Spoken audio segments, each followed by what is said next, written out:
moi, je ne crois plus aux personnels politiques, ils ont tous voté l'accord, etc. On donne de l'argent à l'Ukraine, pendant ce temps-là, nos agriculteurs crèvent, et pendant ce temps-là, on a un déficit qui nous ridiculise aux yeux du monde.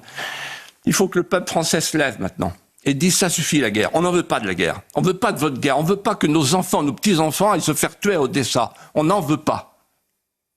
J'ai peur de voir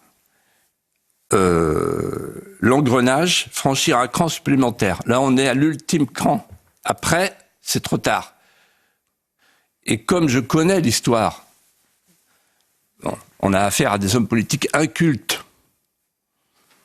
On sait comment ça s'est passé en 1870, en 1914, en 1940.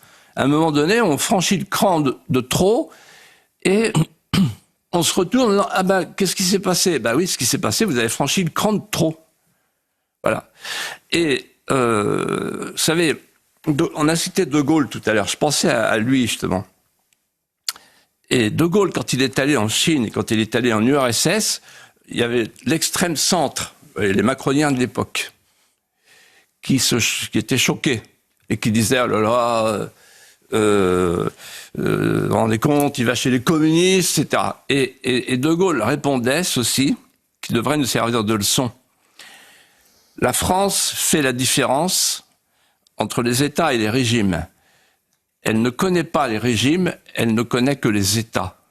Et donc, quand vous mettez des sentiments, quand vous mettez trop de sentiments dans votre posture guerrière, dans votre posture combative, agressive, vous perdez tout. Parce que vous perdez la prudence, vous perdez la sagesse, vous perdez le recul et la hauteur. Et c'est ça, un chef d'État, c'est qu'il garde toujours l'altitude, toujours la hauteur et qu'il ne cède pas à la nervosité.